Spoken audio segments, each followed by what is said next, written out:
Rico Santos was only 13 years old, yet his spirit carried the weight of someone far older. The streets of Manila were his stage, his classroom, and his battlefield. Every morning he would lace up his worn-out sneakers, sometimes dance barefoot when they tore, and rush to the marketplace where the noise of honking cars, vendors yelling prices, and laughter filled the air. With an old Bluetooth speaker and a smile that hid his struggles, Rico danced. His feet moved like lightning, tapping, sliding, spinning faster than the human eye could follow. People stopped in their tracks, not just because he was good, but because there was something different about him, something alive, electric, and unstoppable. He wasn't dancing for fun. He was dancing for dinner. His mother, Maria, sold fruits nearby, sweating under the tropical heat. She often watched from her stall, praying no one would notice her tears when her son performed. Life had never been kind to them. Rico's father left when he was 5, leaving behind only debts and memories. But even without a father, Rico never complained. "Mama, one day I'll buy you a house where you don't have to sell fruits anymore," he'd say with a grin, his brown eyes filled with unshakable hope. The tourists who passed by would sometimes drop a few bills into his tip jar.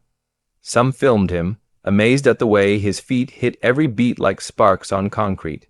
One afternoon, a foreign tourist named Lisa recorded Rico's performance and uploaded it online. Within days, the video exploded across social media. "The Filipino boy who dances faster than lightning." The caption read, "Millions watched." One of those views came from a talent scout in Los Angeles, working for America's Got Talent. They couldn't believe the speed, the precision, the raw energy. A week later, Maria's phone rang. Rico didn't understand everything the caller said in English, but he understood the words America's Got Talent and audition. For the first time, a dream bigger than Manila began to take shape. When Rico stepped off the plane at Los Angeles International Airport, his world changed in an instant. The air was cold, the buildings were tall, and the language was fast.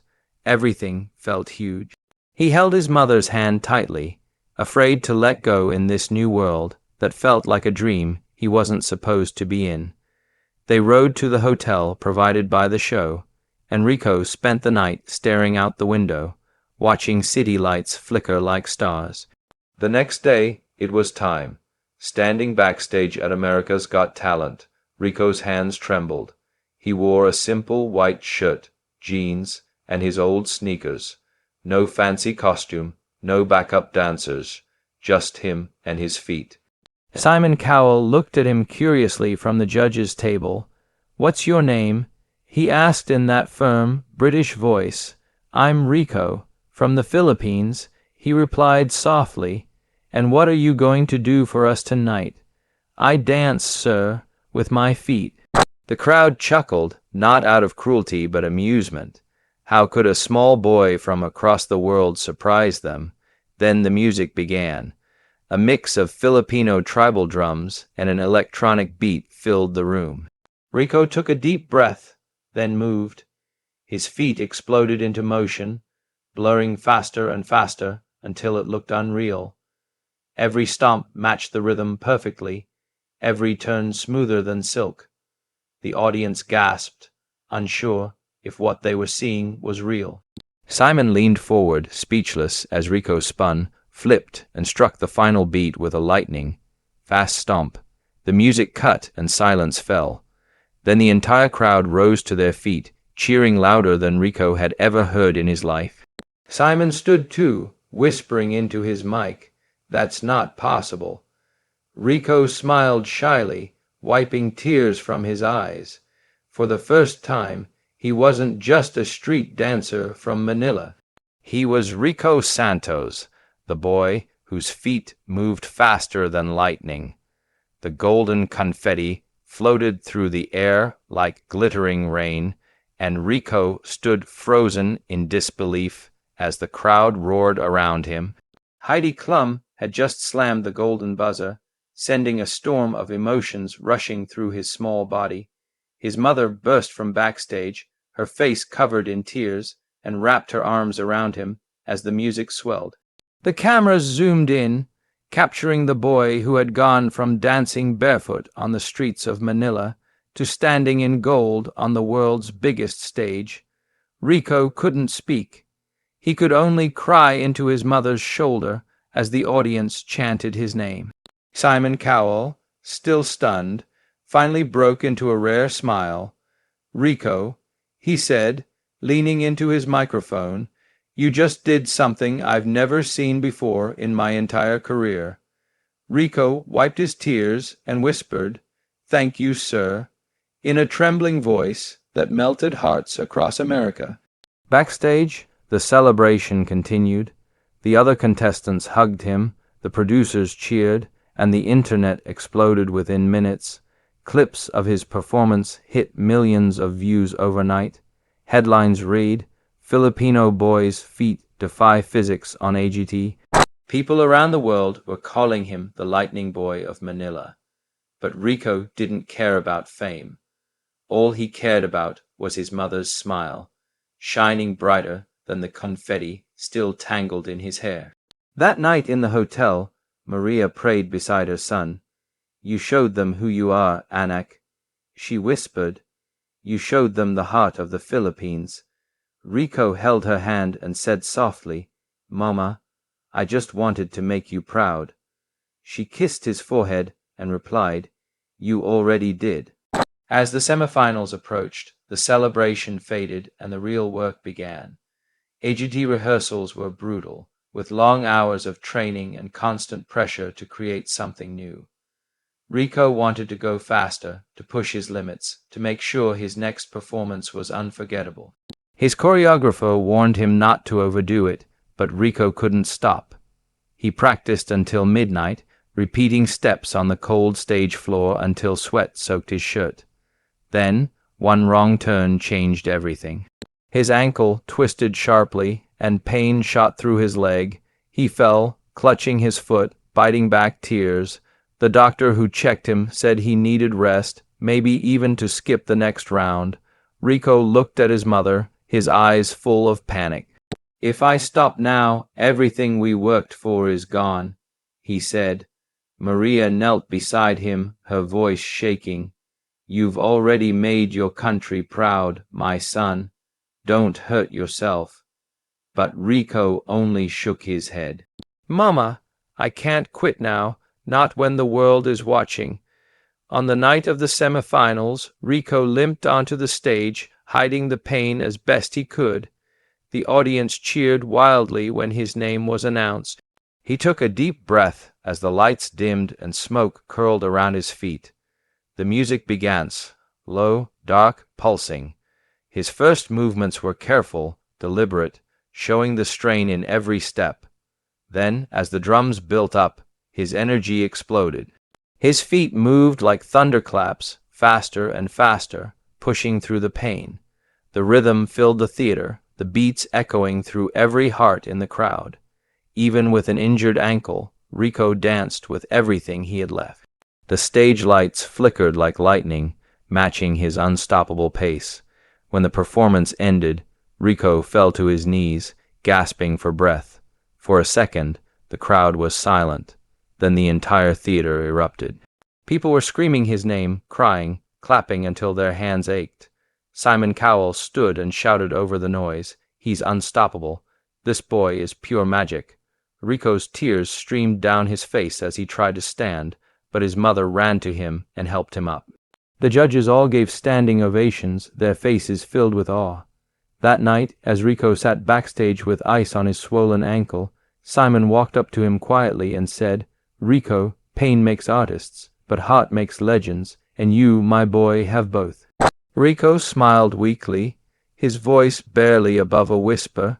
"Thank you, sir. I'll be ready for the finals." The night of the AGT finals arrived, and the air inside the theater was electric. Every seat was filled, and millions were watching live across America. Backstage, Rico stood silently, eyes closed, clutching the rosary his mother had given him before he left Manila. His ankle was still sore, wrapped tightly, but he refused to show weakness. This was the moment he had dreamed of, the moment that would define his life. He looked at his mother and whispered, "For the Philippines." She smiled through tears, touching his cheek. "Dance with your heart, Anak. The world is already proud of you." As the stage manager called his name, Rico took one last deep breath and walked into the blinding light. The audience erupted when he appeared. He was dressed in a traditional white barong Tagalog, elegant yet simple, with the Philippine flag shining on the LED screen behind him. The music began with the sound of gentle rain and tribal drums, a heartbeat rhythm that built slowly into thunder. Rico began to move, not fast, but graceful, storytelling through each step. Then, like a lightning strike, the tempo exploded. His feet blurred again, moving faster than the cameras could capture. Every beat hit perfectly. The sound of thunder mixed with electronic music as lightning visuals flashed behind him. He spun, stomped, and slid in perfect harmony, channeling every ounce of emotion from the streets of Manila to the grand stage of Hollywood. The audience was on their feet halfway through, clapping in rhythm, screaming his name. His mother watched from the wings, crying uncontrollably, hands clasped in prayer.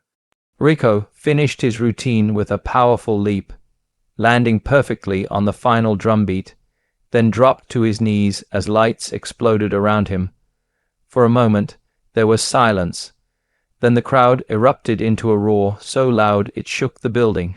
The judges rose together in a standing ovation.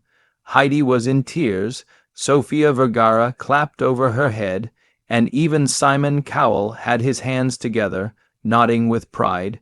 "Rico," Simon said into the mic, "you came here a boy from Manila, and tonight you danced like a legend.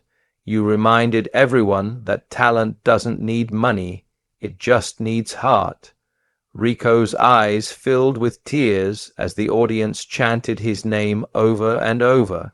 When the votes came in that night, Rico placed second. The crowd gasped, many booing in disbelief, but Rico smiled softly and bowed. He didn't need the trophy. He had already won something greater, the world's respect. The host handed him the microphone, and Rico's voice trembled as he said, "This is for my country, my mom, and every kid who dances barefoot with a dream. Thank you, America." The audience stood again, cheering louder than before. Even Simon smiled and whispered to the camera, "Second place, but a first-class talent." When Rico and his mother returned to the Philippines, the airport was packed with reporters, fans, and children holding signs that read, "Welcome home, Lightning Boy." People shouted his name as he walked through the crowd, overwhelmed and emotional. Television crews followed him home, where neighbors had decorated their small street with banners and balloons. Rico hugged his grandmother tightly, and she whispered, "You made the world see who we are." He smiled, replying, "Lola, this is only the beginning." Within months, sponsors and organizations reached out, but Rico's heart stayed loyal to his roots. He used his earnings to open a small dance studio in Manila, where he taught street kids how to dance for free. Every morning, barefoot children filled the room, moving their feet to the same beats that once echoed through those same streets. Sometimes Rico would stand by the window, watching the sunset paint the sky gold, remembering that moment on the AGT stage. His mother would join him and say, "You changed your life, Rico." And he would reply, "No, Mama, we changed it together." He never stopped dancing. His feet still moved faster than lightning, but now they carried a new rhythm, the rhythm of hope. He traveled around the country performing, inspiring young dancers everywhere to chase their dreams no matter where they came from. In every step, every stomp, and every beat, the spirit of that little boy from the streets of Manila lived on. reminding the world that greatness can rise from anywhere, even from the dust of forgotten sidewalks.